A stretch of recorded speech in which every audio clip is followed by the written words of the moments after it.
Newsflash is brought to you by Franco Trading Enterprise. Still, fun papa fee.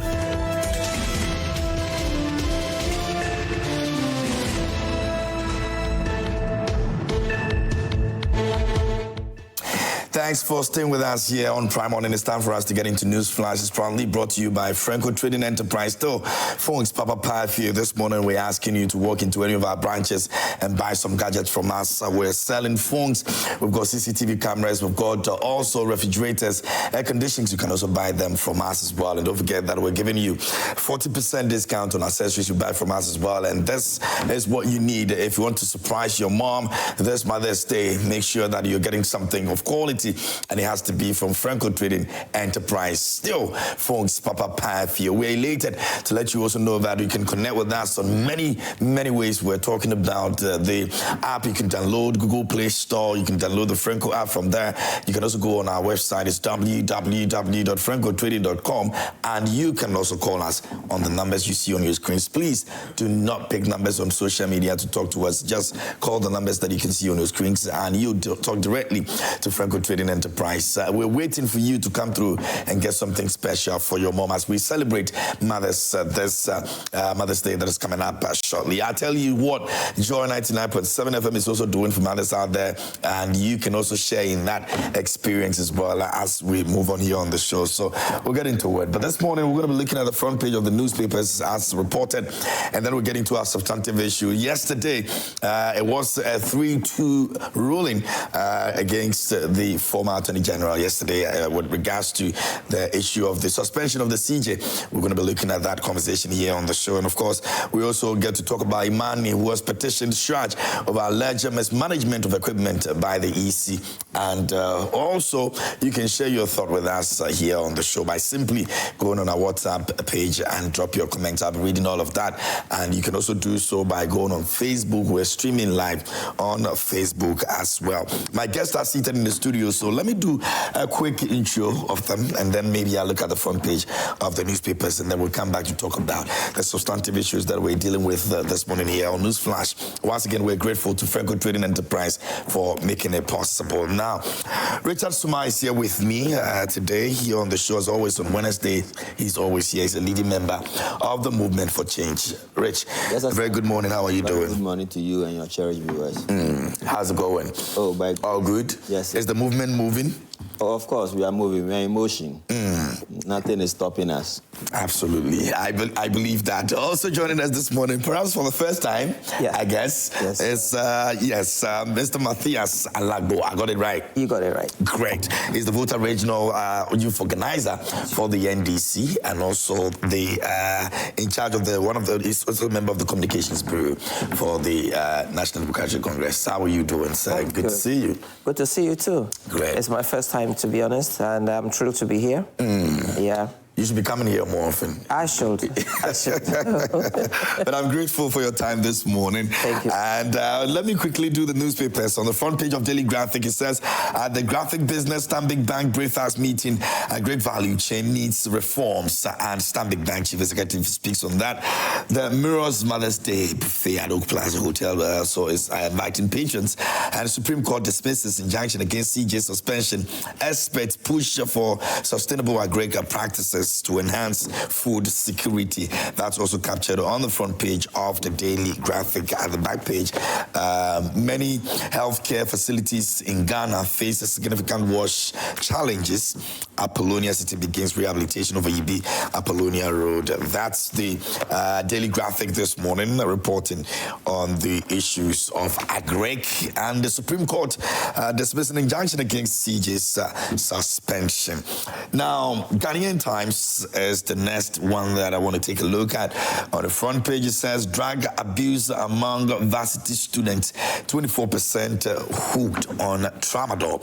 Research reviews. Very, very, very sad. bad situation over there, if you ask me. Now, Ghana to grow non-traditional export $10 billion, says the President, His Excellency John Dramani Mahama. And away from that, Mr. Okujeto Ablakwa, government declared 701 diplomatic service passports invalid. And that's the Foreign Affairs Minister speaking on that. And he's captured on the front page. The back page, horticulture game changer for economic growth, Phage says so. And scenes of yesteryear museum unveiled at Gomoa Potsen. That's also captured by the Ghanaian Times. Now, the Ghanaian publisher says, Afenyo Marking Petitions IGP, fish out officer who assaulted me, and the Boku crisis, Baumia calls for cooperation.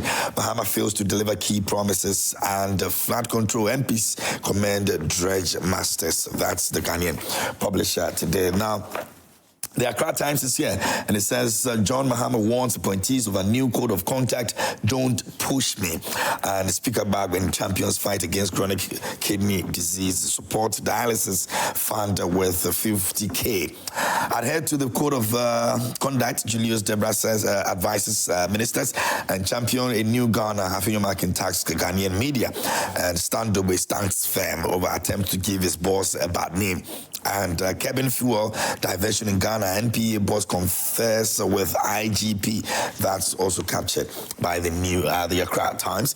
Now, the last one will be the Daily Analyst, and it says that Boko crisis, Baumia calls for cooperation for lasting peace, and Toko no suspension case, Supreme Court dismisses Damit's objection, and Mahama urges appointees to be humble.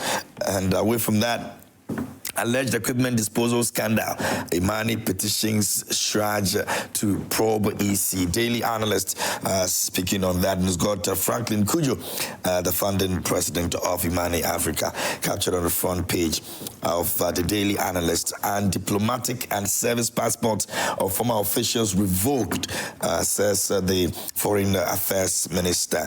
World Press Freedom Day, KGL boss advocates for stronger media partnership, and that's also on the front page of the Daily Analyst. That will be all for the newspapers this morning here on the show. You can also speak your mind. You can grab a copy of any of them and read about all that has been said by the newspapers this morning. But of course, the conversation happens here on News Flash, and I'll be waiting for your messages. This morning, we'd like to start off with the issue of the CJ suspension. And yesterday, the former Attorney General, Godfrey Dame, has actually insisted that the Supreme Court's 3-2 decision against his injunction application in the Chief Justice Gertrude Toko no suspension case demonstrate the legal merit of his challenge. And despite the unfavorable outcome of that ruling, there was a 3-2 unanimous decision. I'll start off with you, Matthias. Now, the MP for Otafo insists that after 21st, if the ruling comes out and they believe that it's not something that really, went the way they wanted it to, they're still going to file another review. But first of all, let's look at Adame's case as regards to why he insists that the 3-2 was a close shot, and it means that they had a case in the first place. Once again, good morning to you, my brother. And I'm glad to be here. And good morning to your cherished viewers. And I look forward to connect with them often. And it is also important for me this morning to extend a very warm good morning to His Excellency the President, John Dramani Mahama, because it's been a very pivotal 120 days in office that he has chopped.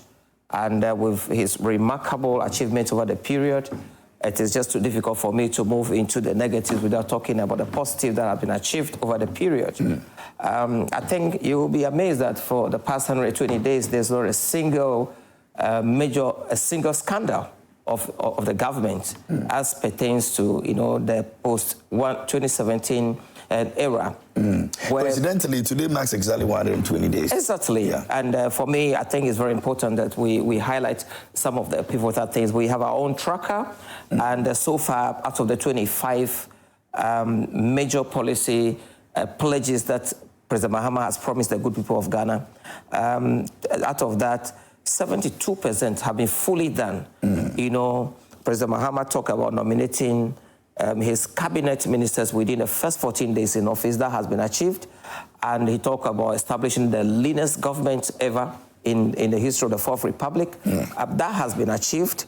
And just like you said, I mean, in the newspaper headlines, President Mahama has virtually just more or less outdoor a very stringent code of conduct for his office holders to ensure that what pertains to the past, for which reason Ghanaians went out there some of the NPP members disagree with some of the things that were said in there, though. In fact, there's Mr. Ansasari, he also believes that the issue with regards to the gift should have been reduced to 5,000 instead of 20,000, as stated in the. So there have been some disagreement.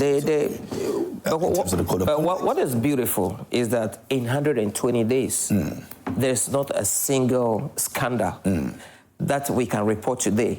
That is even before launching a code of conduct to guide the actions and inactions of his appointees. It tells you that we're in a different era in the history of our country where duty bearers know that for you to sustain your stay in office and be part of the research process that President Mahama has set our country on, you have to behave in a certain way. And I know that our opponents have been fishing out, more or less, looking forward to getting scandals. And time without number, they've tried, and sometimes they try to invent some. But what is even more remarkable and commendable is to salute the great works of the Finance Minister, Dr. Atoforsen, and the Governor of the Bank of Ghana, Dr. Esiama Pandis Johnson, who through solid fiscal consolidation programs today, the dollar, at least on the internet, I saw it this morning, is trading at 13.47 pesos. Yesterday, I bought fuel below 13 Ghana cedis. And I think these are remarkable achievements that we need to celebrate. Today, our vulnerable school children in JSS and secondary schools who for poverty's sake cannot even afford pads. President Mahama virtually have lived up to his more or less pledge to the Ghanaian people to distribute about 2 million sanitary pads to these young children every year. And the good thing is, when we talk of the 24 economic policy, one of the ambits of that is to do a homegrown solution to our needs. So even these pads, I can tell you, none of them is acquired or produced from outside this country. So there is deliberate government effort to support industrialization, and then there's so much effort that is underway to actually ensure that we have and we achieve the full 24 economic policy that we're talking about to expand our economy, create opportunity for our people, and ensure that the Ghanaian people once more can have pride in leadership. And for me, in these 120 days, what is more commendable is that Ghanaian people can look back and say, well, what is being said that, oh, all politicians are the same, it cannot be true. That when some politicians talk, they actually walk the walk of their promises. And we want to salute President Mahama for the many great things that he has done, that he's continuing to do. And the Ghanaian people, the young people of this country, have so much expectation of him, and we are rooting behind him to achieve what... including the suspension of the CJ? Including suspension of CJ. Do you think it's something that the Ghanaian people are happy about? Left to me alone, this is not a matter. I think we have talked about this suspension of the CJ for time without number, that we should move on to more important things that bother the Ghanaian on a daily basis. You see, we talk about the establishment of Mahama Care Fund. There are a lot of people sick today who need dialysis machines to just take care of themselves that they cannot. These are things that I think Ghanaians we should be discussing, that we should support the likes of the Speaker, who... But the voice of the opposition party also matters. The voice of the opposition party matters. If they feel something is not going the right way, they can no, it is a case that... about it. It is a case that they are refusing to come down from their high horses. They said that the law is the law. For once, they have not been able to point to any constitutional error that President Mahama has committed. At the Supreme Court yesterday, Dame was asked to point which part of Article 146 actually give the president any specific timeline for which he must instruct or must inform the Chief Justice that there's a petition against him. He couldn't say so. And so they are engaging in slash and burn politics. They are engaging in blackmail because, why? They have actually plundered our nation. These guys have actually destroyed our country, bestow upon themselves the license to misbehave while in government.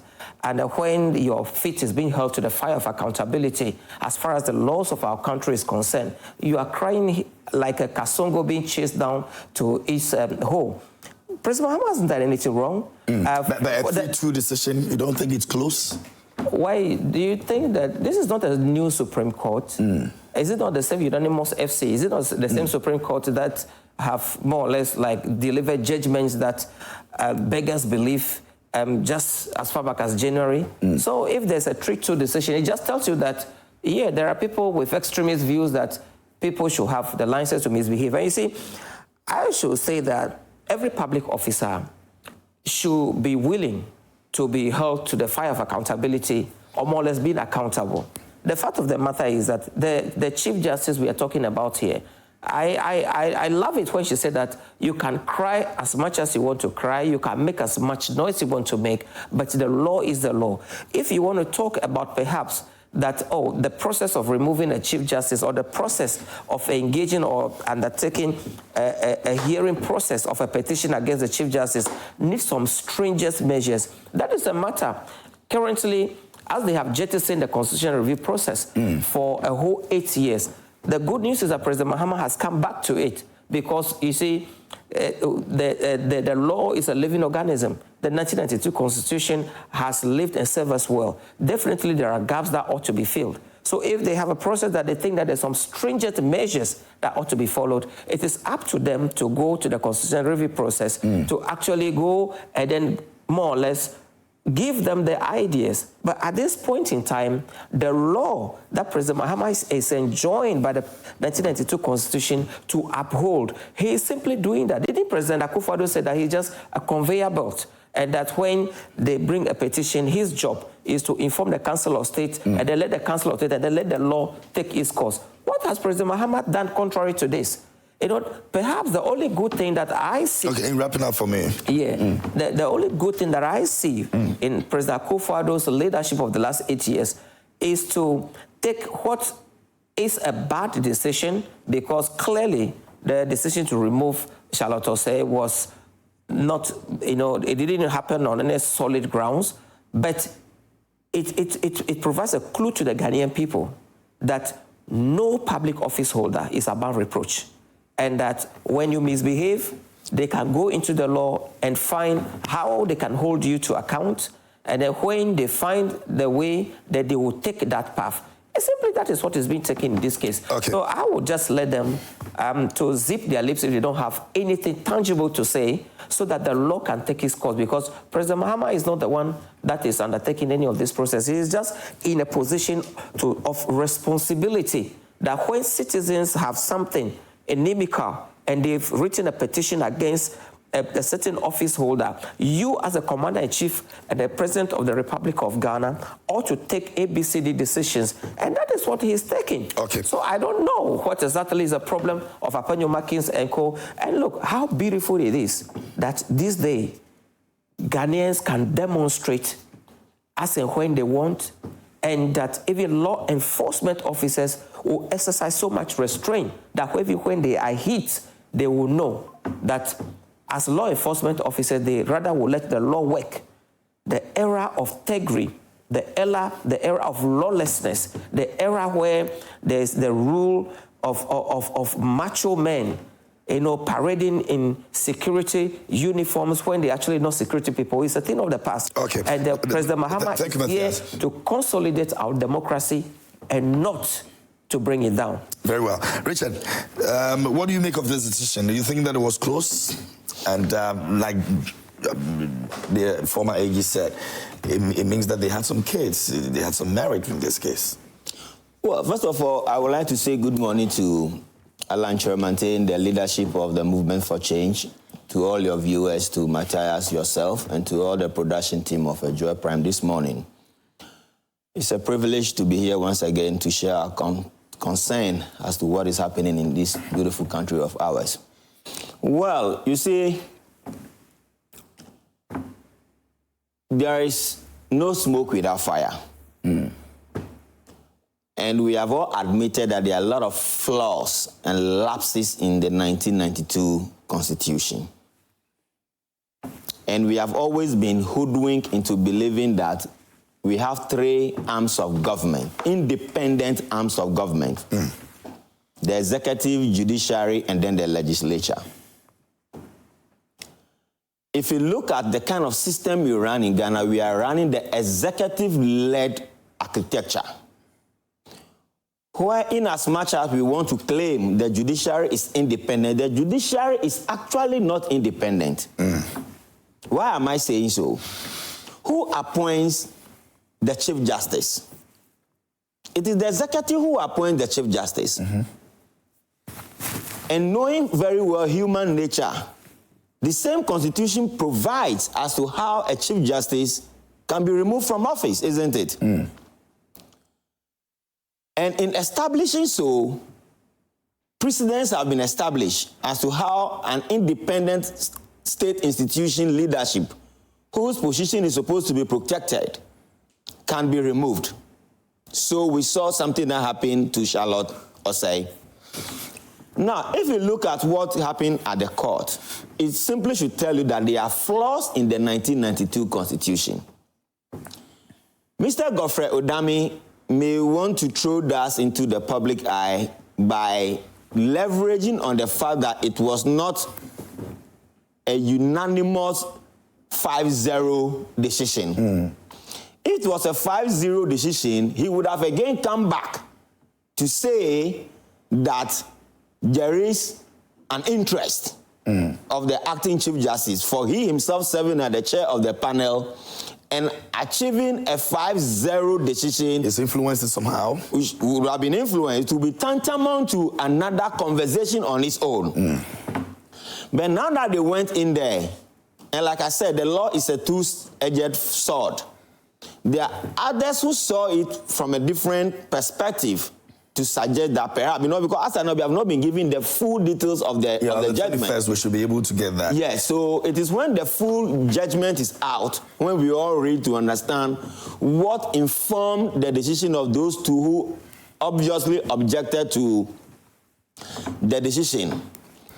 So now, if three of them are of the view that the process is legitimate, Mahama has not erred in any process, and what they are seeking to achieve from the court is actually also not based on the Constitution, then we are going by the decision of the Supreme Court.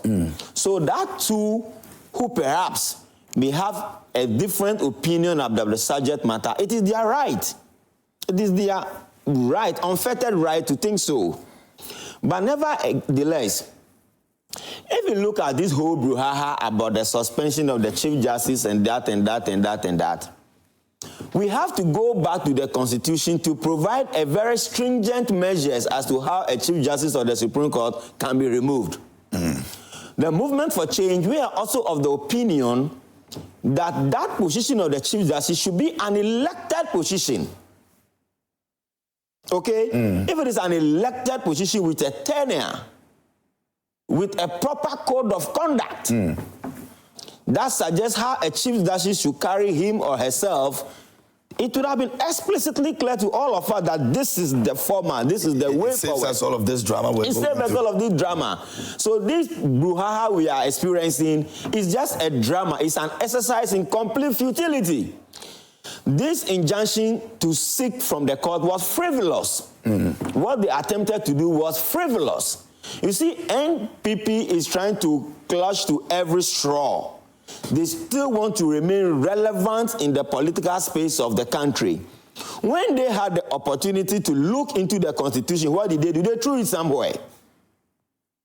Professor Mills instituted the Constitutional Review Committee because over time and memorial, we've all been advocating that there are flaws within the 1992 Constitution which has to be amended, especially the executive power.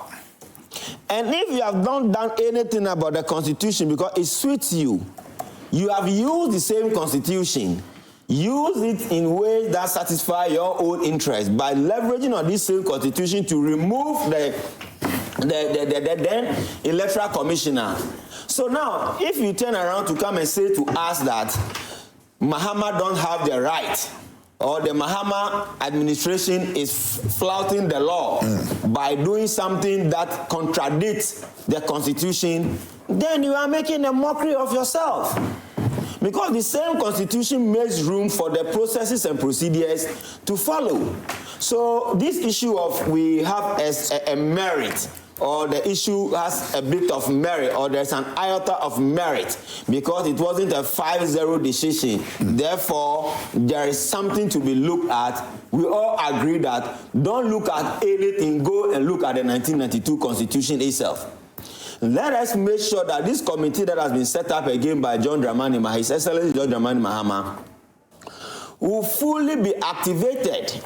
The recommendations of the committee will fully be implemented so that we curtail this noise, this cacophony is not becoming a pain in the neck. We want to move forward, and every day we are doing this discussion about the removal of the Chief Justice and blah, blah, blah, blah, blah. The Constitution does not protect the Chief Justice enough. Like I said, once the President is the one to appoint, and the Constitution made room for the removal of the Chief Justice, then that means the framers of the Constitution premeditated or foresaw that there could be an instance where a Chief Justice could misbehave. It could be very minute, very insignificant. But what is significant or insignificant to you is determined by me or determined by you. You cannot tell me what is significant and what is not insignificant. So if people who petitioned the president found it right that there are some breaches that has been occurred as the performance of the duties of the Chief Justice, therefore we are standing on that to petition you to trigger a process to remove her, what has gone wrong? Okay. Absolutely nothing has gone wrong. Nobody has done anything. So NPP, we are all trying to build a democracy, build this country that we can bequeath to the next generation. But they should not create the impression of this holier-than-thou attitude.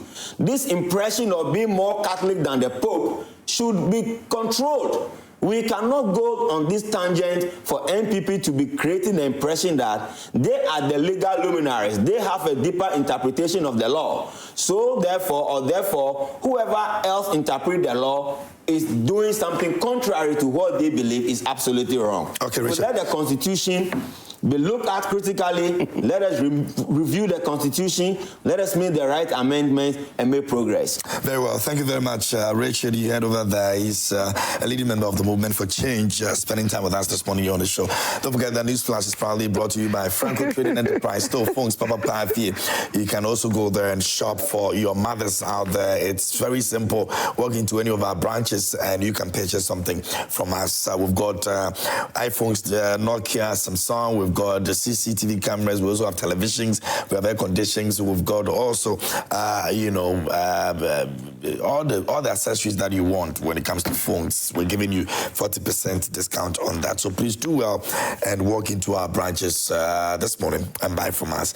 Let me move on to Awal and have his take on this same CJ issue. But we're expecting your messages on Facebook and then on our WhatsApp line as well. So do well and send your messages. Let us know what you think about this issue. Awal, I trust you good. I'm fine. I'm grateful for your time this morning here on the show. Thank you so much. Thank you so much for the opportunity. Great. Yesterday, I'm sure you were very excited about how the ruling went. I mean, most people were expecting a 5-0 at most, but interestingly, we had a 3-2 unanimous ruling. Godfrey Dami believes that they had some merit to have been able to achieve that. Now, the NDC thinks that, well, whatever the case is, we've still made a ruling, and the ruling is against you, and that's what matters.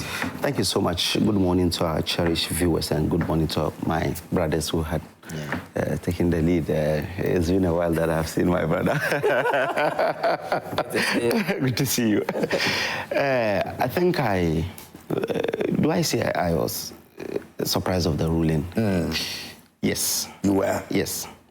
Because, in what sense? Because I was expecting a 5-0, to be very honest. Looking at the reconstitution of the panel.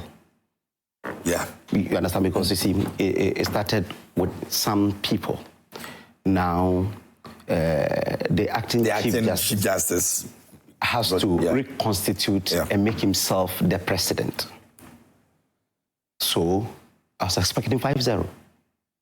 But I am happy that 2 justices are saying that they see merit in what Awal Vincent had sent to court. They think that the suspension of the CJ was not constitutional. That's their interpretation, the 2 justices. Because it's 5-2. 3-2. 3-2. 3 are saying that what the president had done is the right thing.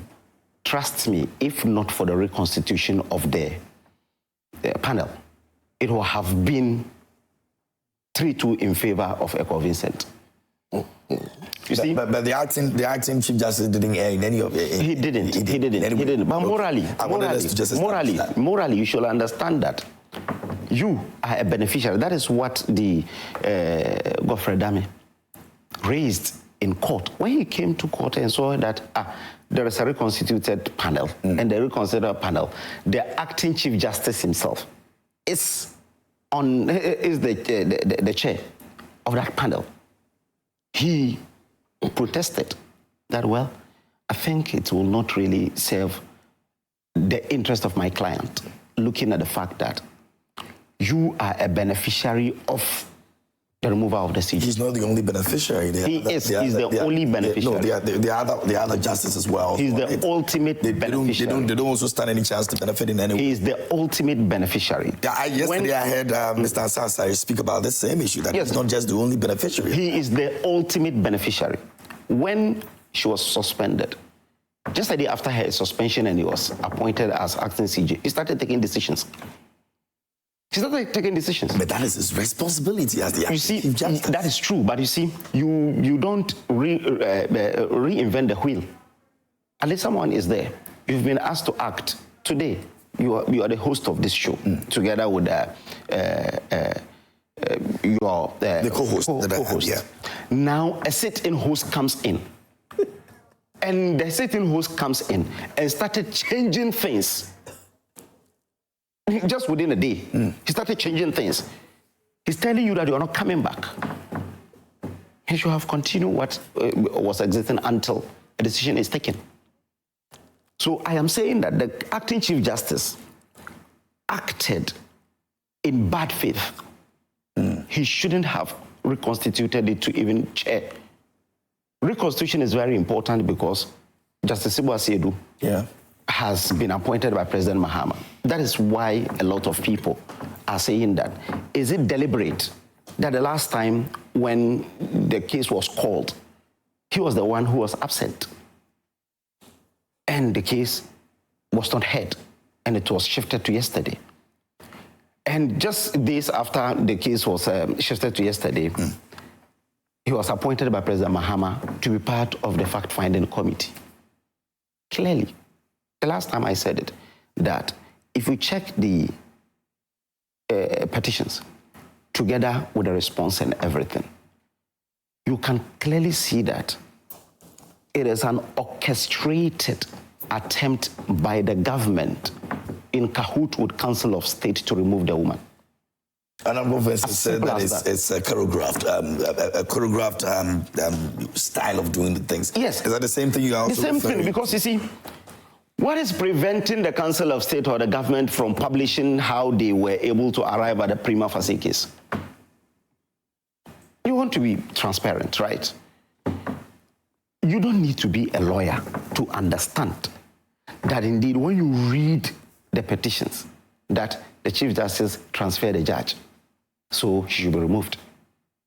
That the Chief Justice sat on, chaired a panel, and there was a ruling against the person, and there were some comments. So it amounts to misconduct.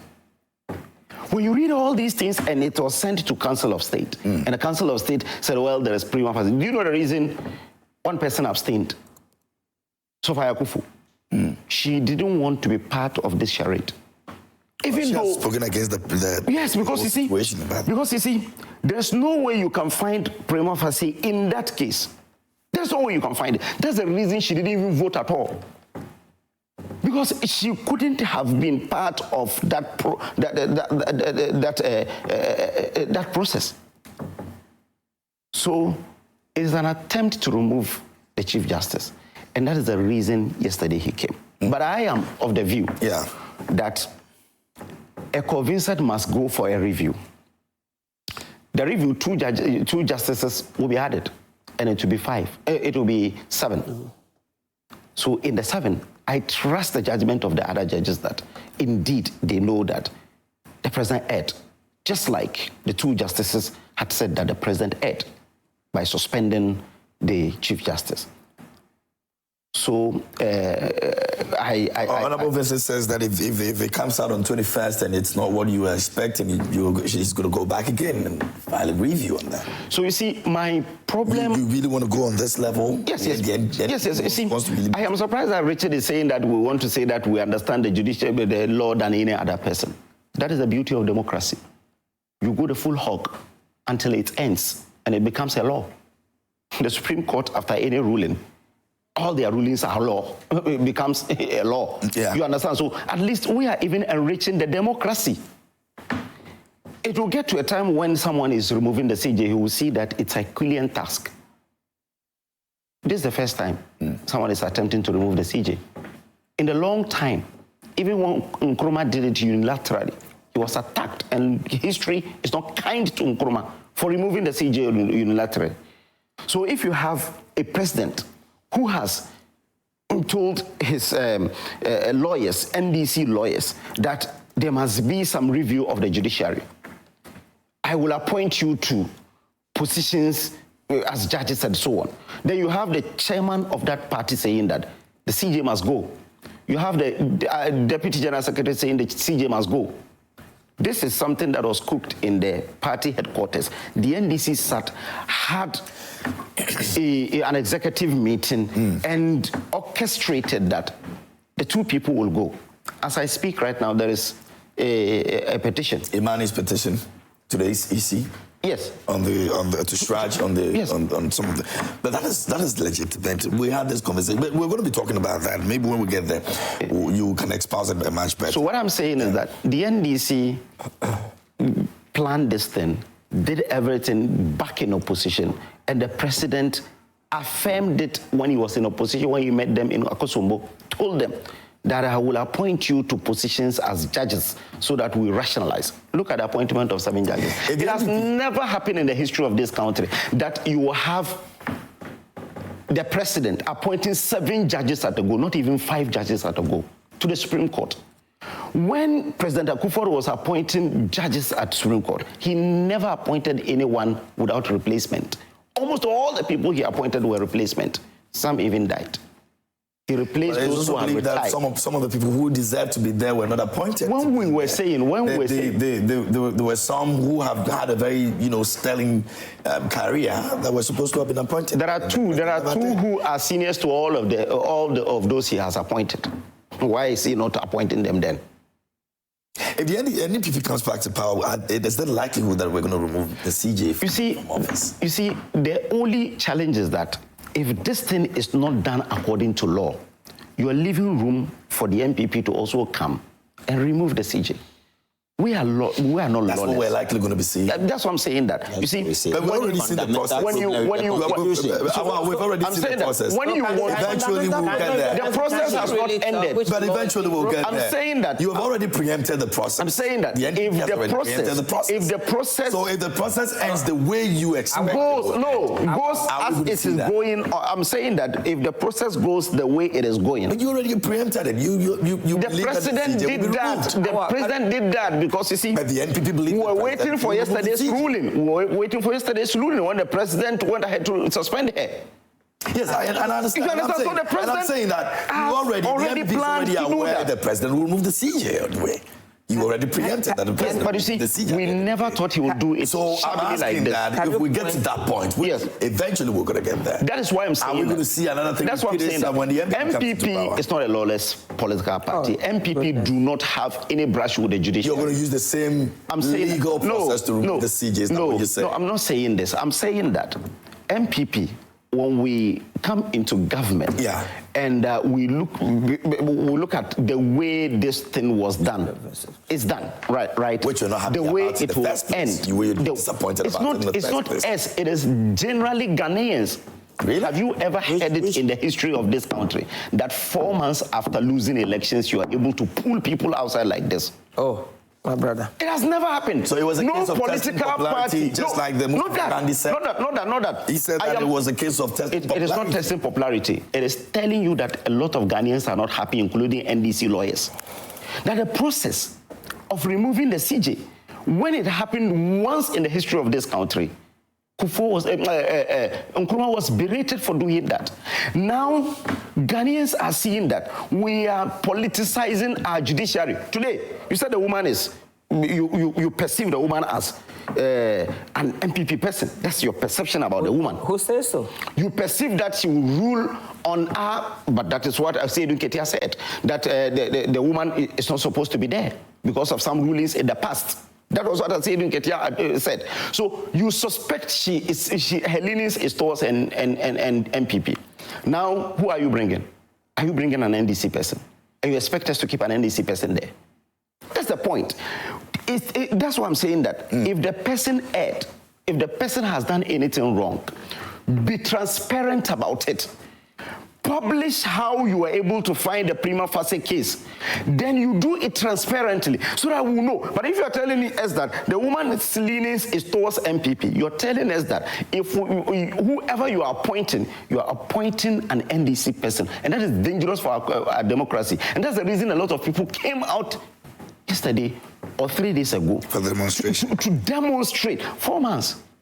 It has never happened. No political party had ever organized demonstration in 4 months in the new administration. Okay. When we did that, look at the numbers, thousands of people coming out to say that don't politicize the judiciary because it portends danger for our democracy. Why?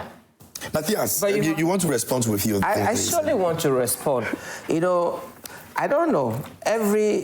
Awal has been a very gentle man when he was with the NDC, but I am still a gentleman. I am still a gentleman. When you cross carpet to the NPP, you have become something else. How do you see black and trying to force that it is white? See, if anybody has politicized the Ghanaian judiciary, it is the NPP. You see, when you talk about, let's be honest here. We want to make a firm and rock solid case here that no public servant is above reproach. That's true. We have seen in proper, well-established democracies of judges being led away in handcuffs when they are caught in corruption scandals here and there. So don't create the impression that the judiciary as an arm of government is more or less like one holy group of people that are untouchables. They are not. You get me? Didn't the former, how do you call it, National Security Minister actually begged the judges that, look, the government is winning too many cases? That may actually go and see judges to determine... No, that was wrong. More or less judgments before they are delivered. He never said that. Oh, come on. Don't say that. He never said that. Exactly. He never said that.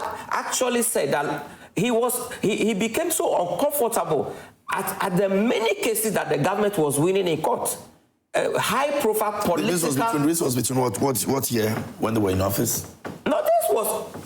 he mentioned it, but you see, listen. But he never said that someone goes to... You send a bad case to court and lose. See, how is that? It simply tells you that.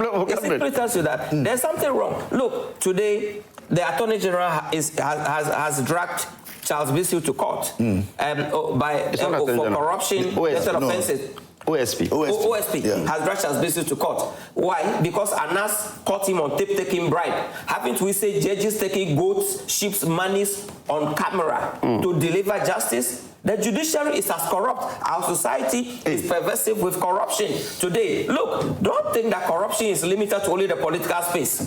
So when you sit here talking as if like the Chief Justice just came down from heaven on the side of Jesus Christ, it's not. You have, with all the ramblings you ramble, you have not pointed to one constitutional clause that President Mahama has broken. President Mahama hasn't done anything illegal. When you want to say that, look, we need a little bit more stringent measures when it comes to removal of Chief Justice, please go ahead. The Constitutional Review Committee is there. Go and meet them.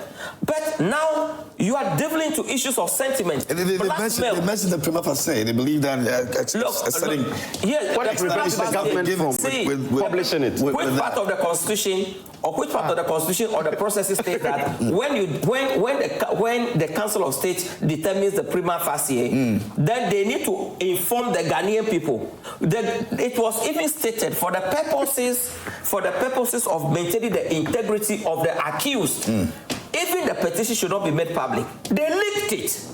The NPP did. They did. It was Sami Jaffy who was first to discuss it on Asempa. You are making everything political. It was Sami Jaffy who was first to discuss the details on Asempa. You are talking about, it is 3-2, so they established. How many times didn't we have people go to court to say that this particular judge, because of the pronouncement he or she has made, I don't believe that I'll gain justice here. And such cases are struck out, and the same judge sat on that case and determined justice. So let us. It has been done. There's let us go for the review.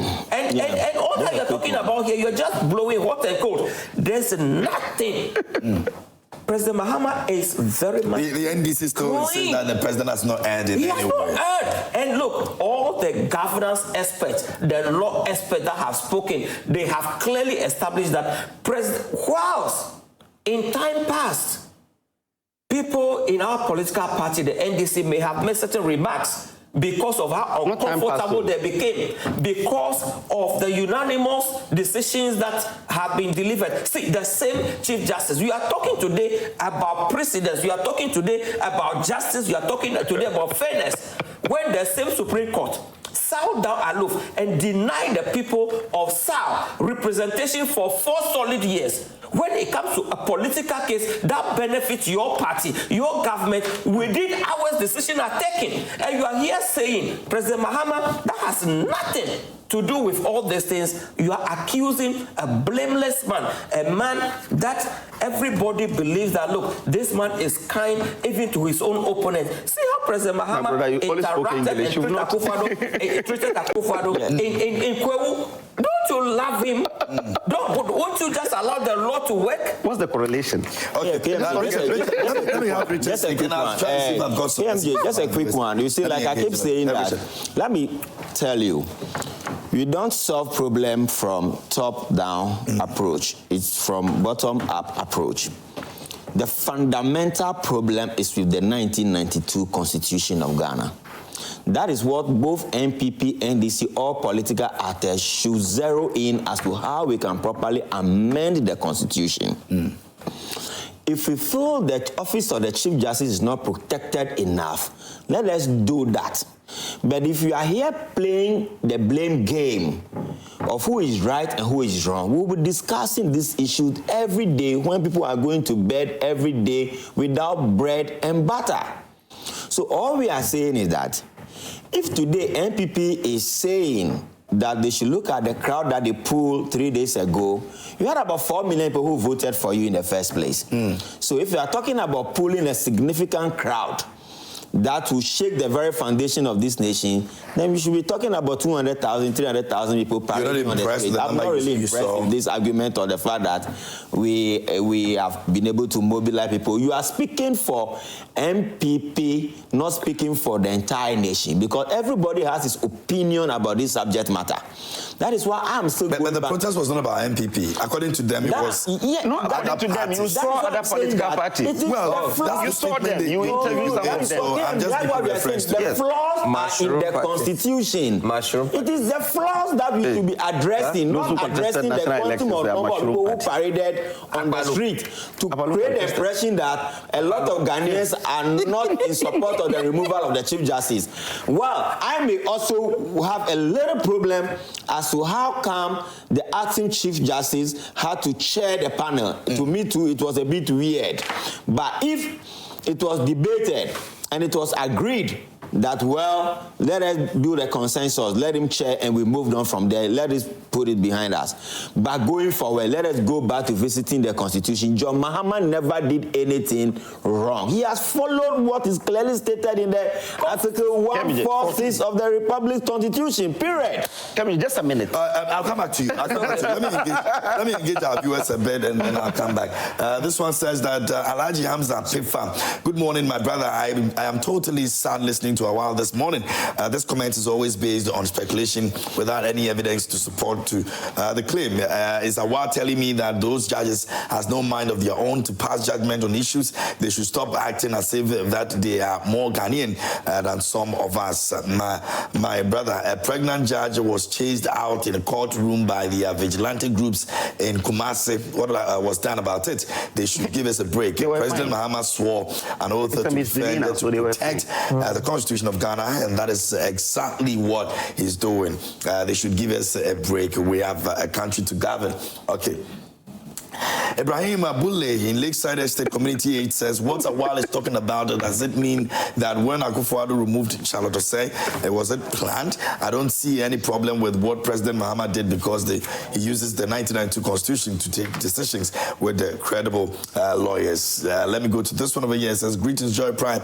Ghana is moving in a wrong direction and treading on a very dangerous path. Why do we allow politicians to hide behind the law and try to bring politics into our various institutions, especially on one arm of our government? Please, KMJ, if you guys don't sometimes disagree with the politicians and try to only ask questions when the day this country would return to the darkest days and all media stations will shut down, please kindly speak your heart out and defend the good when it's out too. These NDC guys, including its branch member in the studio, will support everything wrong that their party will propose. God help our great country, Ghana. And I've heard you. This one over here, good morning, host. Is Awal a Muslim? Hey, this guy can lie. You could see how he's struggling to make a point. What is this being a Muslim? NPP man, you can lament and cry, but the CJ will go. We want all the loots. Okay, let me go. This one over here, it says that... good morning, KMJ. Tell Mohammed Awal that once the CJ is removed based on this so-called due process, then the next CJ will follow suit. Now, what the NDC is trying to do in the name of due process is to make the term of the CJ tantamount to that of the president who appoints him or her. Wrong. After the final removal of the CJ, which is eminent, we will now have two arms of government. Now, the entire NDC and the number one gentleman in the country, the president, wants her to be removed, and she would be removed no matter the decision from the so-called political committee. It is purely a politically motivated removal and witch hunt, as they want to pack the court with its members, as promised by the president when he was campaigning for the presidency. The NDC can even remove all judges and prevent lawyers suspected to allowing to the NPP from practicing, but they should continue to be in power forever. If not, whoever will be appointed as CJ by the NDC, even if they appoint the former president Anado as a CJ, will also be removed no matter what as it will happen to the current CJ by next NPP government. Remind the NDC man that they are burnt on removing the CJ far before the election. This has nothing to do with going by the dictates of the 1992 Constitution. She will be removed no matter what. My regards to Mohammed Awal. His comments on matters are overwhelming. Kindly alert him that I need his contact information. Okay, that's Nanton Du sending in. He always writes theses for us on this show. So yeah, but I'm grateful. This one says, good morning, KMJ. This NDC man is the only stranger in Ghana. Does he expect shouting to help his delivery? He needs to up his game. Okay, let me go to the next one over here. And it says that this country is actually being ruled by comedians and jokers, you mean? If I may ask, since when did the NDC and John Mahama believe in the court system? All the pretenders we have in this country will be exposed in due time. Aziz Bayo from Wa sent in that. Many of the messages I'm still getting them. This one over here, I think I've read this. It's not the same. Let me be sure. Okay, this says, good morning, KMJ. As a nation, we should be very careful and not destroy the hard-earned democracy our forefathers fought for us. It all started with the removal of some government appointees. It escalated to different fields. Both NPP and NDC started all this. The previous government sacked the EC and the Auditor General. We needed to put a stop to it. Today, one arm of government is seeking to sack another arm of government. That's how deep we've got into. This can't continue. It has to stop, and it has to stop now. If care is not taken very soon, even lectures who teach our children will be determined by the government in power. The accusation leveled against the CJ, in my view, are not solid enough to go after her. Comparing that to the allegations leveled against the AG, who sought to explain himself, has it to be established whether the AG took the said money before the elections or after the elections. The president has once again taken car gift, and after presented it to the state. Is the president supposed to take a gift in the first place? Article 41 of the Constitution provides guide as to how public officers should stay away from gift. K. Frimpong sent in that. So let me go on this one. This one over here says, KMJ, why are we allowing this frustrated NPP party, which lost Basa to disturb our peace in this country? KMJ, if we are playing a final football match and the team scores 3-2, does that prevent the organizers to present the trophy to the winners because they could not score 5-0 or 7-0? What kind of logic is that? We are pampering these hypocrites too much. We should stop talking about them and rally behind President Mahama to reset the country, which was totally brought down by Akufo-Addo and the Baumia, and that's from Wad inside Assessor Lembele. Let me go to this one over here, and it says that good morning, sir. It is good to have a code of conduct for government officials, but taking 4 months' salaries from a poor worker is too harsh and draconian even for condemned criminals. After taking all their salaries, how do you expect them to feed their families? This is a recipe for more corruption. GM must temper justice with mercy, just as God did for the prodigal son. Losing 1 month pay is enough deterrent. So far, so good. May God bless GM with divine wisdom and resources to take Ghana to the promised land. Bravo. That is President. Now, some people are asking that he sacks them, outright. We are taking from us, he says he's draconian. My brother, if you have any idea how people want the president to take a drastic decision on this issue, I'm sure maybe the 4 months, you even say you should do it 1 year. From Garciman in Brekum, it says the police action in inviting the minority leader is just a ploy to cover up the main issues about Galamsey. If the police is such powerful to arrest a minority leader of parliament, then what are they doing with the illegal miners? What about the Boko conflicts? The IGP is only interested in pleasing the president instead of solving pressing issues. Maybe I'll do one more and we'll go and then we'll come back again. This one over here is from Samir Boachi and Asmankas, and it says it's clearly indicated that the removal of the Chief Justice is deliberately based on current events and hearsay. All indications suggest that Mahama authored the petition against the removal of the female Chief Justice. Consequently, we should not be surprised by the fulfillment of his promises, which sets a bad precedent. Instead of addressing the high cost of living, the focus is on terminating appointment and removing of Chief Justice with a bag of cement costing 150 Ghana cedis under this current administration. It's been 4 months under this administration. You expect that the bag of cement will come back to 100 cedis. Well, you see how your people think. Anyway, but you see, in 4 months, the bag of cement should go from 150 cedis to what? 10 cedis. You see, the thing is that we were promised a reset. And in a reset economy, you are still having the reset? Exactly. No, we're seeing it with the dollar. Yes, right? Yeah. Oh, you admit that. Yes, which is anchored on gold. Dollar. They admit. Absolutely. They admit. We are around 32.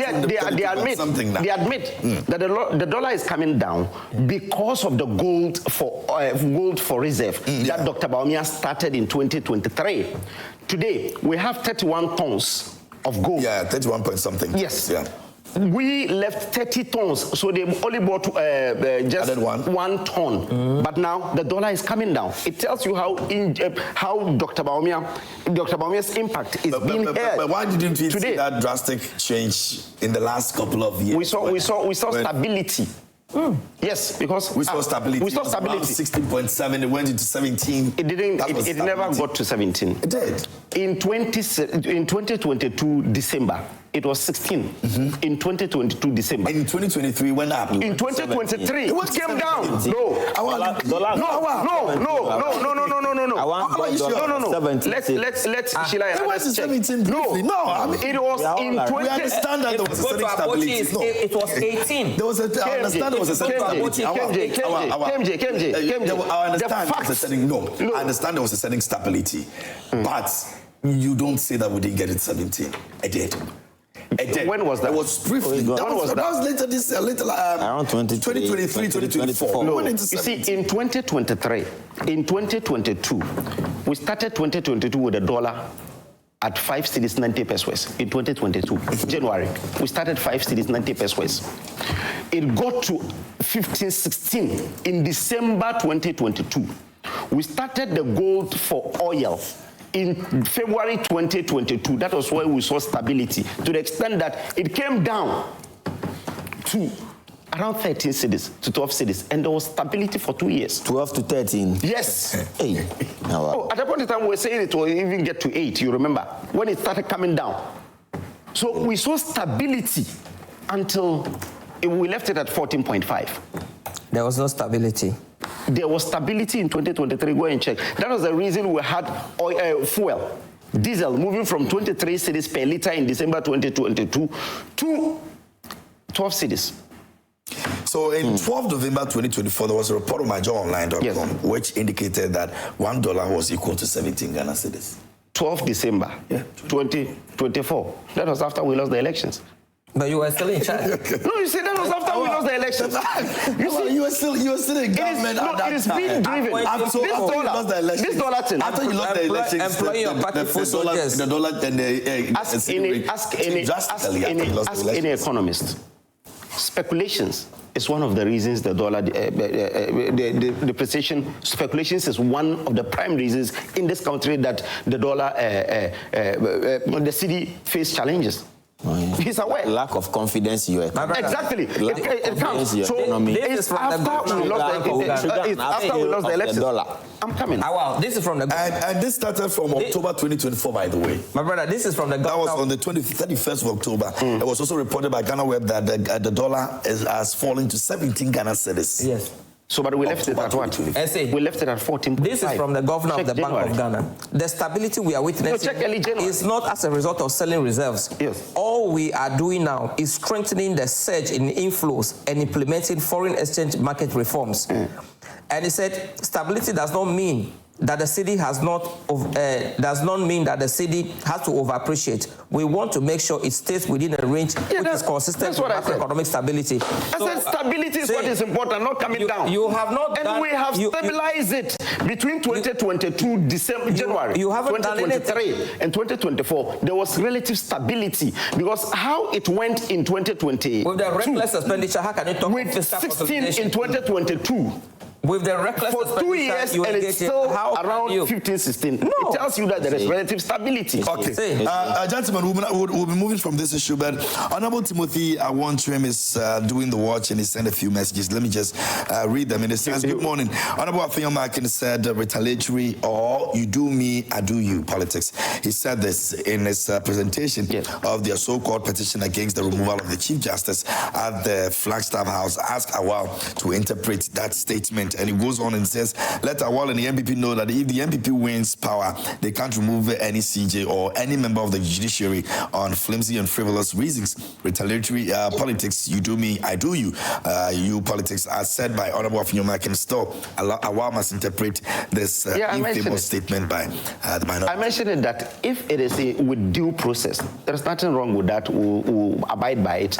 But if it goes the way it is going, it means you are leaving room for us to also come and remove the CJ. So tell me, what is not due process? That's what he said. What exactly is mean that is not for Why are you doing this in secrecy? Why the haste? Why would the president? The Constitution says the Constitution never told the president to just after the prima facie, he goes ahead to suspend. My brother, what the GBA has come to call on the president to first establish the prima facie case, to reverse what he has done. And again, yesterday's ruling affirms what the GBA has said. Don't bring the GBA in. I'm saying that yesterday's ruling, the two judges who are saying that what the president did was illegal.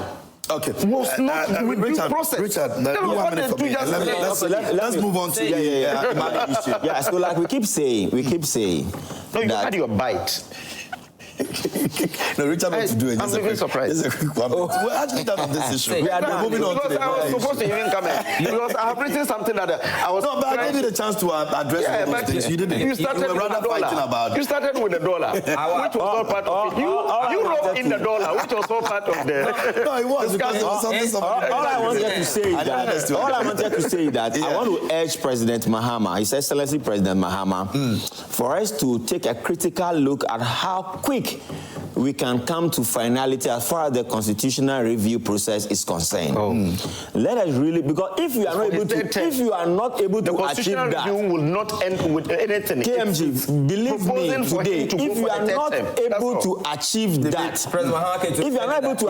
we will be having this conversation every day, and the nation will not make progress. Okay. KMJ, the constitutional review committee will not come with any outcome than to tell us that the president can run the third time.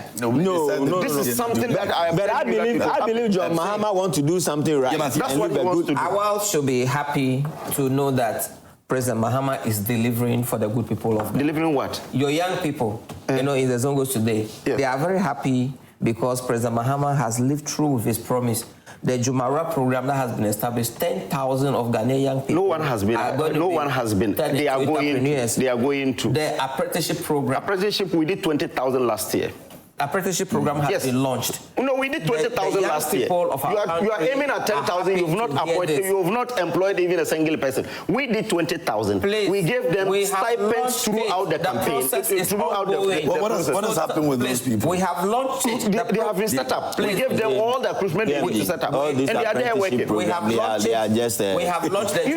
Both sides. I'm not talking about side. I'm not talking about you. I'm both sides. No Zongo person has been engaged. Can apply both sides. It just began, right? Party members, it just started, but right? you look at the superior policy options you have, and you'll be able to benefit. I have worked with the employment agency for the last 8 years. In launching programs like this, what I expect to happen is that you launch it that day and open portals for people to register. That's what we've been doing. The portal is open. It's opened. The portal is open. That day that the president did mention that the number of people that have my program is the very first one that but it's a good thing. It's a good thing. The coding, the president mentioned. Yes, you see, the code. I think when they launched it, they opened the portal. You see, the two programs. I came here and I commended the president for doing that, because I will be happy to have the entrepreneurs, even if we're able to get 5,000. They are aiming at 10,000. If we get even 5,000, yes, it's a good news for the country, because look at this guy, Pizzaman. Look at Pizzaman. He is one of the beneficiaries of that entrepreneurship. NEIP gave him the opportunity. Today he has over 200 branches across the country. But I started with one in Kumasi. It was John Kuma as CEO for NEIP who supported him together with his friends, and they're able to do this. So if one person is able to get this, if you're able to aim at 5,000 and even get 5,000, you're saying 10,000. That's okay. Yes. But if you're able to get even 5,000, one person will be able to employ at least 3 people. 5,000, you get 15,000 people gainfully employed without relying on government and so on. So it's a good program. I want you to really quicken the pace so that at least they'll be able to benefit. Let's use this precious time to inform the young Ghanaian people out there that the process is ongoing, the portal is open. They should apply. Address. I'll give it to you. You put it so that at least... Exactly. They should apply with their proposals and everything else. When you have a superior idea, there will be a team that will vet it, and you will be supported so that you grow your business and you'll be able to employ young Ghanaian people. The apprenticeship program... Don't do it NDC alone. No. My only problem... We're not making progress.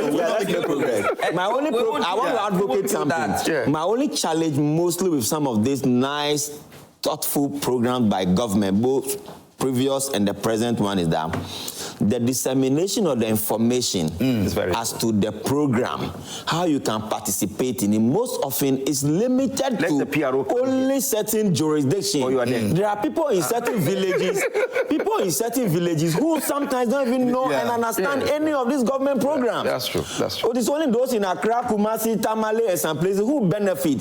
But the vast majority of those downtrodden people, they don't know. But as for the skills training, it's done across every district. What we did, the 20,000 we did it in every district. So you had people from the different... Not party people. But the communication should be good enough. They applied. I think that's what I wanted to say. We did all the regions. We did radio stations in the regions. I was on radio stations in the village, in the towns, and were disseminating the information and so on. Oh, I went to home. You test their blood. If they are not... No. We did over 10 companies in Ho, which I went and did the inspection. Do this for me and then we'll move on. Honorable, I wants you to actually interpret the statement made by Afenyo-Makin. He still insists that you do what Afenyo-Makin said is that we were at the demonstration and we are telling the president to reverse the decision. The president should not take control of the judiciary. It portends danger for our democracy. But if the president do not heed to that advice, that is when the you do me, I do you comes in.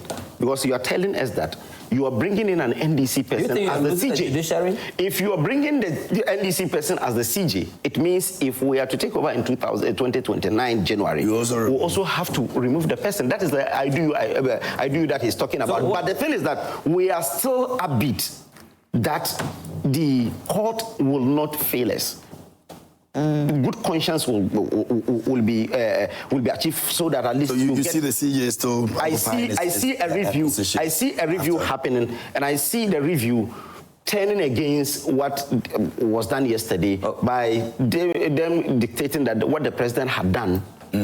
It's a wrong thing. They will only need maybe 1+1, which will make it maybe 2 judges will be added. You see, exactly. So 2 judges will be added. So the 2 judges will be added. It can be 4-3. That's what I was trying to say. Yes, it can be 4-3. It can be even and that will go in favor. It can even go 7-0 in favor because sometimes, as he said, they can adjudicate a case. Then when you go for a review, they look at their ruling. They can still go back and say that, well, yesterday we were wrong, and they can also do that. So I expect is positive. Unless maybe some 6-1, because the acting CJ will be there, and his position will never change because he's the ultimate beneficiary. What do you say to the school of thought that says that you have packed the judiciary right from the district court to the high court to the Supreme Court because that become your last gap measure because of the many crimes you committed in government and you are expecting to escape accountability? You are afraid that should you lose control of the judiciary, it means that you will be held to account. How do you say to No one can tell us how we have been able to pack the judiciary from down to top. President Akufo-Addo appoints everybody except just about 3 or so. Yes, you see. He appoints everyone at the Supreme Court because he replaced the judges. He did not add to any of... past senior people who are qualified. Gentlemen, we have 3 minutes. We have 3 minutes to when you're talking about partisan judges in this country, NDC has 3 former MPs as judges today. 3 former MPs. Justice candidate, guy who voted for you yesterday. Your former parliamentary candidate, guy who voted for you yesterday. Parliamentary, he's the only person you can mention. But I'm saying that 3 MPs, former MP for Adan, former MP for Jirapa, former MP for Amenfi West, Justice Bodi, they are still in the court system today. They are former MPs. They became NDC MPs. Some went for 3 terms, some went for 2 terms, but they have been appointed. All right. Can you mention an MPP person today, apart from Justice Gau? Okay, you can't even mention a single person. Well, let's make progress. But let's say a big thank you to Franco Trading Enterprise this morning. News Flash is brought to you by the kindest courtesy of Franco Trading Enterprise. We've got phones, we've got televisions, we've got CCTV cameras, we've got air conditionings, refrigerators. You can buy all of them from us when you go into any of our branches. Call the numbers you see on your screens and speak to us. And trust me, we've got the best of quality for you. This Mother's Day, show some love. Change that air conditioning in your mother's room or, the living room. You can also buy a phone, wrap it nicely, and give to your mother and say, thank you, Mama, for all the good things that you have done for me. Now, we'll move on to the next issue. IMANI has petitioned charge over alleged mismanagement of some equipment by the EC. In their own words, they say, at a time when the nation cannot service its debts and is navigating a stringent IMF-supervised fiscal regime, such egregious conduct cannot be tolerated. And it goes on, it says the group alleges that these decisions reflect a troubling conflict between the EC's legal responsibility to manage public resources judiciously and propensity to favor certain vendors. Now, there were some items that were sold for scrap by the EC. And if you remember, somewhere in 2011, 2012, this issue popped up. And, when we're getting to elections, another one came up as well. And they believe that it was misappropriation, it was wastage, it was misuse of public resources. Let me start off with Richard. Yeah. Did you see this coming? You see IMANI pushing this issue, even as where we are right now. A lot of people believe that there's still many other things that are going to pop up with the EC, and it's going to actually tilt in the direction of what we're seeing the CGS issue now. No, in Ghana, sincerely, you shouldn't be surprised. Anytime you wake up from bed, you should be expecting something new to pop up. So I wasn't really surprised about this. My only concern is the machines that are being sold to scrap, are they obsolete? Are they very obsolete machines? What's the lifespan of those machines? We have to be prudent and we need to be disciplined in how we procure things and discard them without the things really serving their full purpose. And these were laptops, printers, scanners, and all these cameras, which obviously can work maybe for the next 5 years, 10 years, or probably we can use them. But this habit of let's discard the thing at a cheaper price and then now present another huge budget to government in subsequent time that we are procuring laptops, doing this, doing that, where you can sometimes retrofit some of these things and use them. You see, Ghana, always you are begging, you are running around begging with caps in arms, but you are quick to be doing some expenditure that suggests that all is well with you. So for me, I don't want to go too much into this conversation. All I want to ask is that if IMANI think that Electoral Commission has done something untoward or they have breached any aspect of the law, they are talking about the Procurement Act. And the Procurement Act, I don't know what the processes are for offsetting some of this equipment that have been purchased by state institutions. And this cannot apply to only the Electoral Commission. There are institutions that today they are selling cars, they are selling this, they are selling that, and they are auctioning things left, right, front, center in this country. But I don't know if they also want to do such things. It should be at the public domain. There should be a proper auctioning. And some of these young guys who are now going to entrepreneurship and all these things, you see, where is our Silicon Valley? Where is our Silicon Valley? We say we want to train 1 million coders and all these things. After training them, what next? Are you getting the point? Yeah. So where is our Silicon Valley? We should create an enclave where we can say that this enclave is our Silicon Valley. We are trying to produce tech entrepreneurs. We are trying to do it because providing people skills in coding is basically to say you are building tech entrepreneurs. But at the end of the day, you might need to give them computers, laptops, and you are going to sell laptop for scrap. If they say scrap, then that means the laptop is being sold for, let's say, 200 Ghana cedis or 300 Ghana cedis. I want to know how much were the items sold for. And I also want to ask government that if agencies and state institutions want to dispose of some of their equipment which are not completely out of order, they should allocate it to the young Ghanaians, give it to people, dash it out to the young ones, support them. Ghana is a country, we don't support businesses, we don't support the young innovators. Even access to getting an office space to operate from is a challenge to most of them. So some of this equipment, they should stop going on this tangent. And then again, the Electoral Commission, I would not be surprised. up to now, I'm surprised that no petition has gone yet for the removal of the Electoral Commission. It's there. Your NDC people have sent it. They have already sent petition. Yes. So I am sure once we are done I think this IMANI petition also coming up. Well, they believe in investigating these issues. No, but at least they are zeroing in on the fact that they have sold machines for scrap. People believe that it starts but it's a process. It's a process because they will also leverage on it, and so she has done something contrary to the rules and regulations as to how you can procure and dispose. So I will not be surprised that after they are done with the Chief Justice, the next in line will be the Electoral Commissioner. But I just want to plead with the country and those state institutions that support the young one, give this equipment to them so that tomorrow you don't just turn around and say that you are presenting another budget of $2-3-5 million that you want to buy this same equipment that you sold for a chicken change. So let us be very mindful of the way we run this country, because we need judicious management of our resources, prudent management of our national assets. All these things that were bought, they were bought with state money, so they have become state assets. So when they are state assets, let us be prudent enough as to how we dispose them, not to sell it off like scrap with some chicken change. Okay, let me move to Matthias. Let me have your take on that. Oh, okay. I thought you'd be taking a walk. That's okay. Well, are you not prepared for this topic? I am not unprepared. Yeah, so you see, I'm asking because of where Richard's conversation actually started from.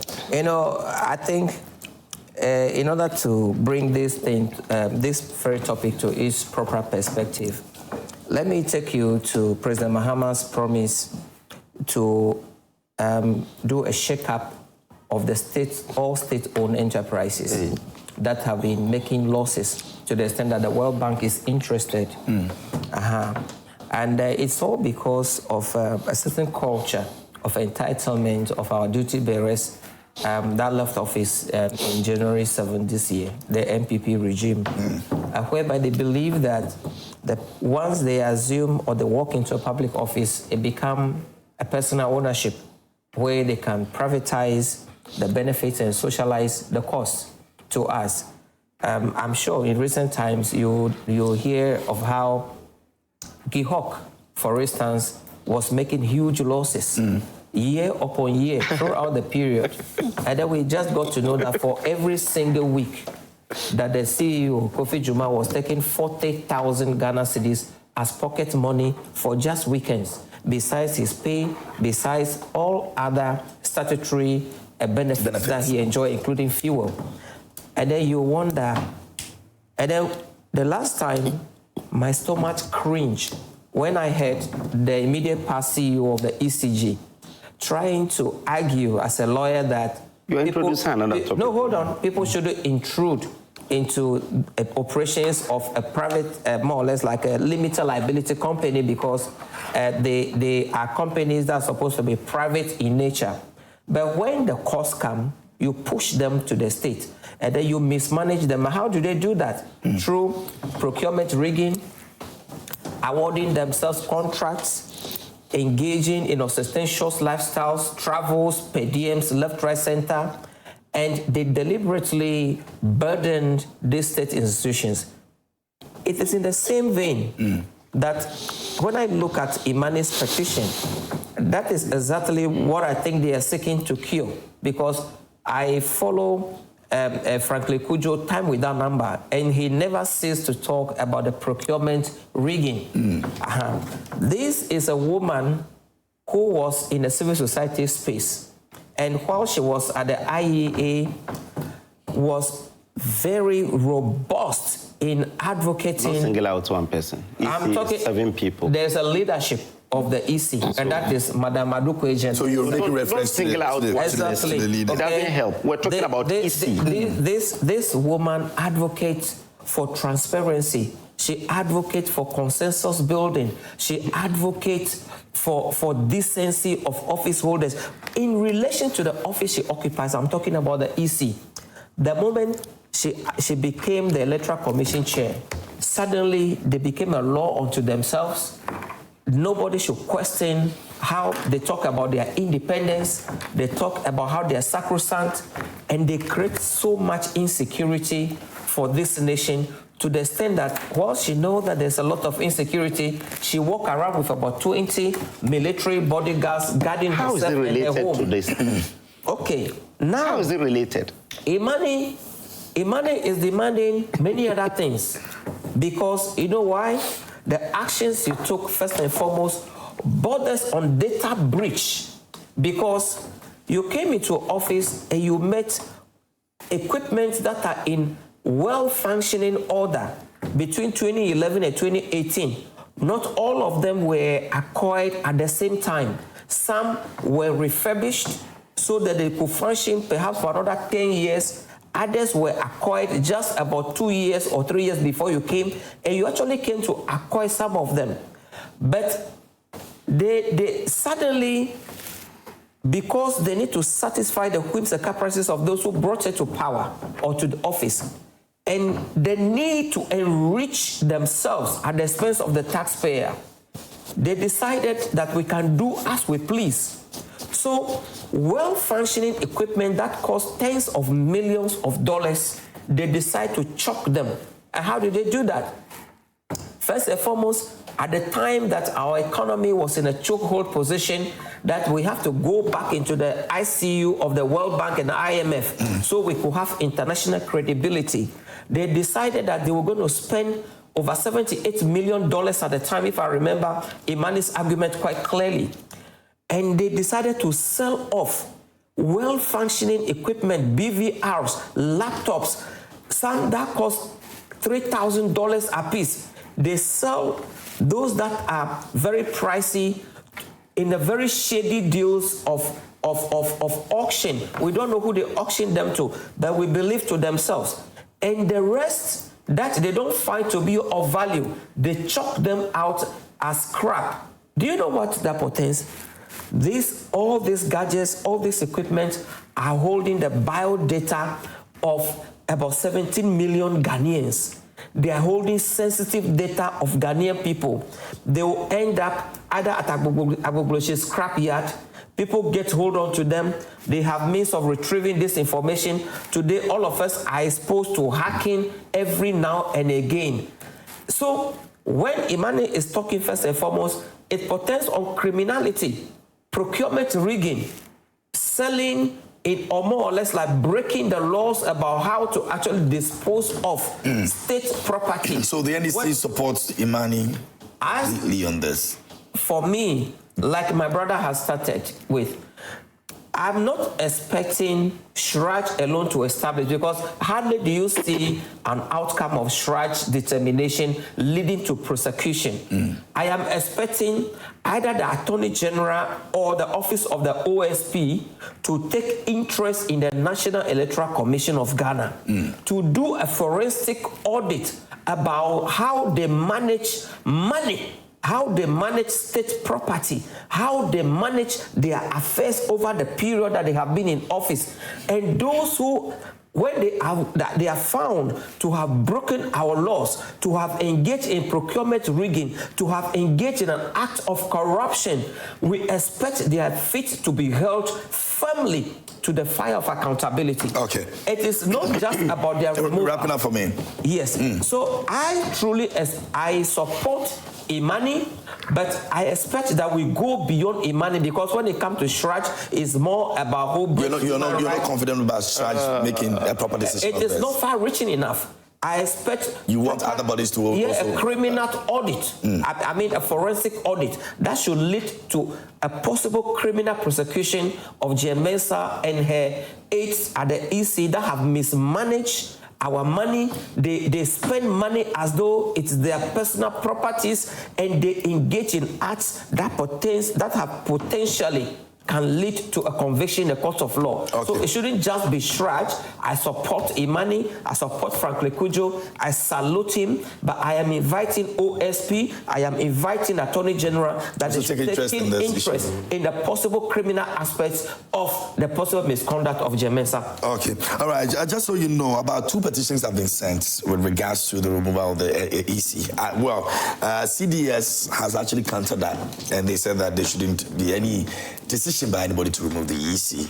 CDS is one of the think tanks that, pretty much take interest in some of these issues, and they said that those petitions should be rejected, the EC, including the deputies.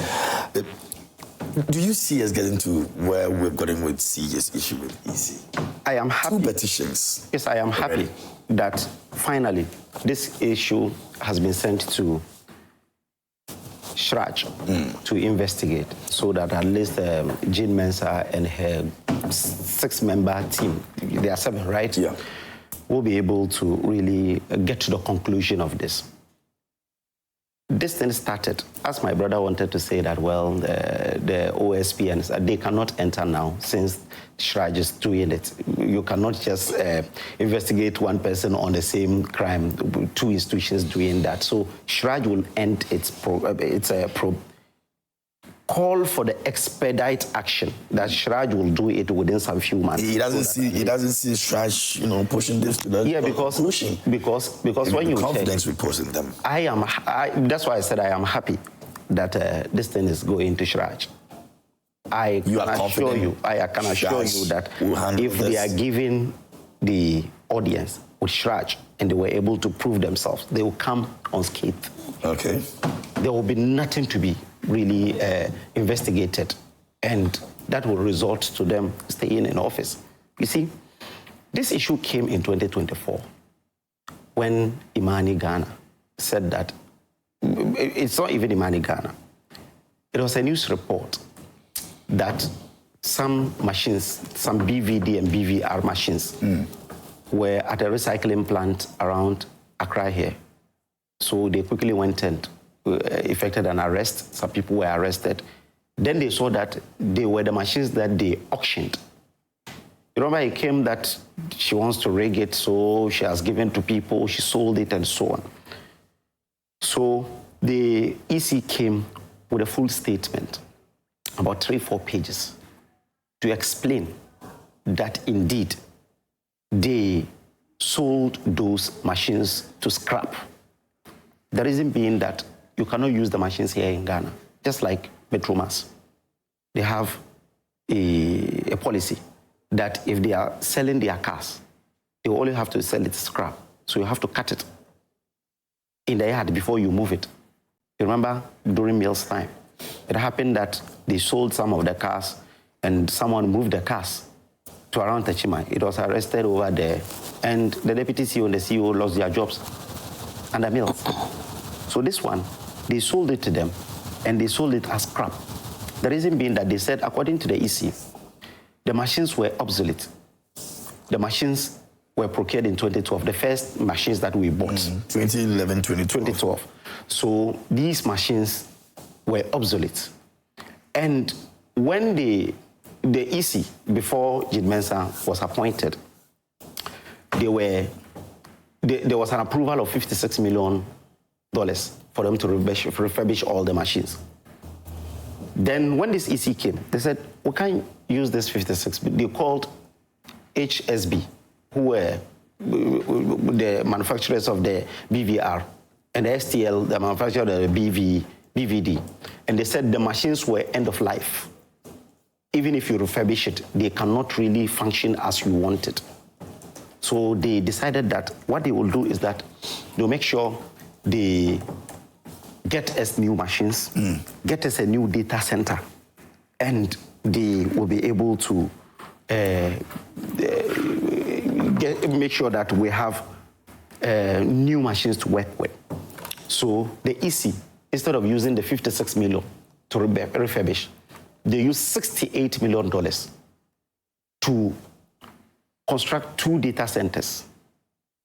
They bought new machines. They bought 74,500 BVD machines and 8,500 BVR machines with 2 data centers with $68 million.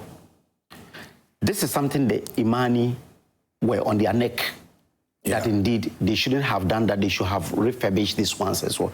And they told them that they auctioned it. Then IMANI said, when did they auction it?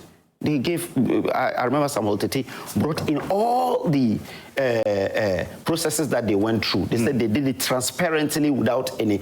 Then they said they should provide. That's why I'm saying that I am happy that this thing is going to Shraj, so that at least the EC will be able to go there with documentations, so that we can bury this thing for good.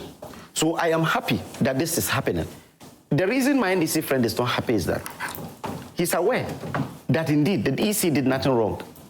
So if there is the case, if there is a need for the Shraj to do the investigation, the Shraj will do an investigation that will exonerate the EC. And if Shraj conduct an investigation that will exonerate the EC, this thing, sending the petition to Council of State, they finding prima facie will not come in again, because the issues will be dealt with by Shraj. So I am happy that IMANI Ghana is going to Shraj. The president should not be in any haste to talk about removal of the EC again, even if there are two petitions there, because Shraj is investigating the same issues. I am calling on President Mahama not to do what he did with the CJ by taking the hasty decision of step aside. Let's have exactly. So what he should do right now is let's wait until Shraj finish their investigations. They will come up with their report. After the report comes in, you will know whether they are guilty or otherwise, so that at least we'll be able to know. They are not relenting on removing the EC. That's why he's saying that, well, he wants other investigative bodies to join. No one will join. EC, the Shraj will continue their work after they are done with their work, and I'm sure that the EC will come out unscathed. Okay, let me engage our viewers a bit and then see what they are also saying. Now, this one says, who's tampering with my... but who said we are removing? This one says, KMJ, which Ghanaian people are not happy for suspending the CJ? NPP, where they are 38% against 52%. The law is the law, and we are coming after the EC boss sooner than later. Ghana must work again. Wow, please, we are no longer in NPP government. We are, everyone must think like in another, or you are in trouble. That wicked era is over. Master Rahman, Tuna Sola, and Tuna Kalba sent in that one. Okay, so we'll be checking on some other messages on Facebook. Surely this one says, good morning, KMJ. The NPP can speak their minds, but Ghanaians are looking to be able to have good paying jobs, to be able to feed on, pay ward school fees, have electricity and good water, able to access good health and facilities, and also to be there for each other as one people. If they don't know, that's the mood and thinking going forward. Dirty politics must rest for us to build our country together. Stephen Opoku and Saki Michelle Camp sent in that. Can I get the Facebook messages? Speaking about dirty politics, the Honorable Speaker of Parliament went to the USA. That's on a lighter note, though. Went to the USA, was told about what happens in December with dirty December, and he said, no. You see, when you go to the beaches, you see these Caribbeans, Americans smoking weed and so on, which is not done in this country. So it's true that the girl or young lady, right? Yeah. Told him that dirty December is that you go to Ghana, you can do everything, no one will do anything for you. I think it must be checked. Do I have the Facebook message, or I should continue with the one that we have on WhatsApp? This one says, good morning. In fact, what country are we in now? It's unfortunate that Mr. Matthias is fully in support of removing CJ. You should know that if you are chewing monkey's hand, we are favorite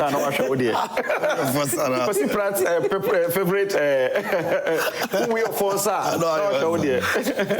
all that they are doing today will follow them even into their ancestors. And the CJ has done nothing to deserve this, but NDC, Mr. Mofad and Sir Krufo sent in that one.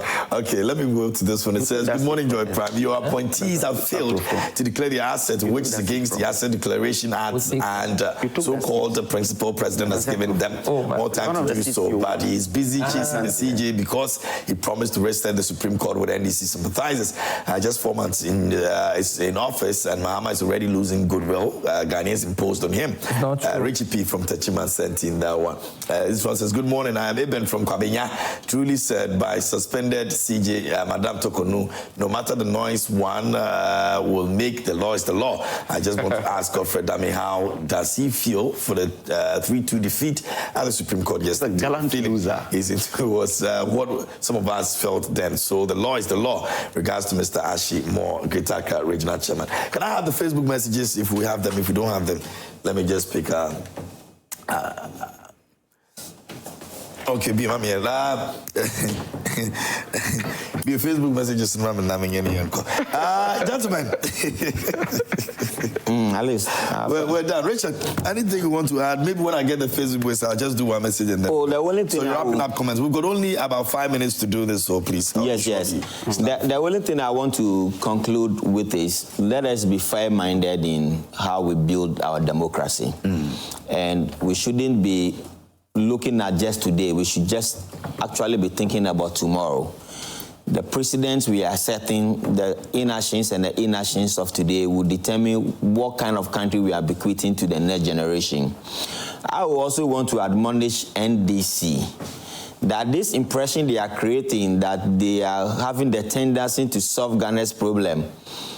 And within the next 4 years of John Mahama's administration, we are going to see proper transformation of this country. Well, we are expecting it, but we are expecting it with cautiousness. Because for me, I believe that they only have this year, next year. The 4th year is purely politics. They are not really going to do anything. So the 24-hour economy they promised us, up to now, I have not started hearing of the state institutions that are actually going to start activating the 24-hour. I've not really heard much about the 24-hour economy. Their trump card about the 24-hour economy, which suggested that institutions like Passport Office, DVLA, places like that, they are going to operate 24-hour. I want to see it operational, so that at least by the time we get to June, July, we should have institutions actually practicing the 24-hour economy. And then our investment in agriculture is very inadequate, very insufficient. There is a statistic that shows that 2.4 million Ghanaians are not eating proper balanced diet food in this country. That means that we are not doing much better as far as agric is concerned. Let us focus on it and build a better Ghana for the next generation. Okay, let me take some 2 messages. I'll come back to you a while, and then Matthias will end for us. It says we should, this one is from Teacher Kojo, it says we should know that what we do in this life will be cited for generations to come. How can a judge who is acting as Chief Justice and stands to benefit from the suspension of the incumbent CJ empanel himself and sit and deliver a verdict opposing the reinstatement of the incumbent? Come on, NDC. Godfrey Dami's words are rather kind to describe what has taken place. Greetings to Chairman Odno Kwaku Apia. Let me go to NDC voter regional women wing, and they say, greetings, let's deal with the issue when it happens. And they continues to say, what has the Constitution done? When it favors them, it's no problem. But if it doesn't, then the Constitution is a problem. Double standards. Tell her, wow, the law is the law. And they actually add a laughing emoji to that. Now, Alassane says the dismissal of the injunction suit is a welcoming one, and the code of conduct is also a very good one. And any appointee who will default in the assets declaration will not get any communicator coming to their defense, because the slots are even scarce in the government, and a lot of people are on the bench waiting for someone to get ejected for them to take over. And I think that most of the people that I believe should even have an opportunity to work with this government and a key position as Honorable Awantirim. Yes, I think that he deserves that position. You know, Prince Tax says that good morning to Matthias. He's really doing well. The NPP still cannot tell us that the process Mahama is following is unconstitutional. These people are good, are going out, act out Nigeria movie in the form of demonstrations. So these folks are funny. Ghana would be reset. Okay, and Ajwa says the NPP is so scared if JM should go second term. They should wait and see how the majority of the people who voted against them will take it to the street and chant no JM, no vote. Okay. And Solomon Nyatichi says, tell us the truth about who gave these cars and why did they want to influence government decisions or get favors from government. They cannot simply claim that the president has received cars and gifts and added them to the pool. All right. I just want to Morrison says, KMJ, in the case of Godfrey Dame and Jakpa, Dame represented himself in the courtroom against Jakpa instead of letting some other lawyer represent him. What difference is that with what the acting CJ did? And says the president has not heard, they should be guided with what they say. Emmanuel Abida says it has never happened, but it happened because of the corrupt people and bad people you put in all the high positions and they need. You see, Awal is on secondment to why you should report to where. Awal should tell us where and which law the president has broken. Awal is on secondment with why he should report to. Okay. You're wrapping up comments. Yes. I think I will take what Richard had said. I will start from where he ended. That the 24-hour economy was the headline campaign message for the NDC, the 133, right? 133 jobs, like one job, 3 people to the shift. So on the shift. We were told by the national chairman that it will result to the reduction of electricity bills. You remember? Yeah. And even the president reaffirmed it during the campaign. Today, first quarter, electricity has been increased by 14.47%. Those who promise 24-hour economy and promise better or reduced light bills are doing 14.7% first quarter. Last year, the entire year, cumulatively, we did 6.4%. So the president has failed. Especially this 120 days that he has. Today is 120. It's exactly today. Yes. Joy News. Last week, I was on Joy News on TV. And according to them, as at that time, the president has only delivered 33% of the promise fully. Today, a lot of institutions, including Joy News, will also bring their verdict. And the president has woefully failed in this, because I know some notable media houses that are even aligned to the NDC are saying that the president has caused C in the 120 days promise. We're still paying for the COVID-19 levy, which they bastardized and told us that COVID-19 was over in 2021, but we're still paying for it. We're still paying for it today. Ghanaians are asking, is the part going to be given to the girls every month, or is just one time that they have been given? I'm sure maybe my friend will answer that question, because you see, every month the girls will need parts. But if you go, and that's the reason someone said, use the 300 million Ghana cedi, set up 2 or 3 companies, then you'll be producing for them. You have some people getting jobs and so on. So are they going to give them every month till in the next 4 years? Or it's only once that they've given them a 12 cedis worth of part for them to use it for only 1 month? So these are the issues. I'm sure by next week we'll be delving more into the 120 days of President Mahama. But I can tell you that the president has failed already in delivering on the promises within the 120 days. Okay. Afias. Thank you very much. I reiterate the fact that today, marking 120 days of His Excellency the President's rule, has been quite a remarkable feat because out of 25 key promises the President made to the good people of Ghana, 18 have been achieved, 7 are in progress of being taken care of. We talk about nominating his ministers within 14 days. He did that. He talked about forming a very lean government. He did that. He talked of establishing a code of conduct to prevent the reckless, grabbing of state lands, engaging procurement rigging and all that. President Mahama has been able to streamline his government in a manner that for 120 days, not a single scandal has been recorded against his government. Hey. That's a remarkable feat that ought to be celebrated. And I think that the good people of Ghana... Yes, but the containers... Oh, you see? The missing containers, yes.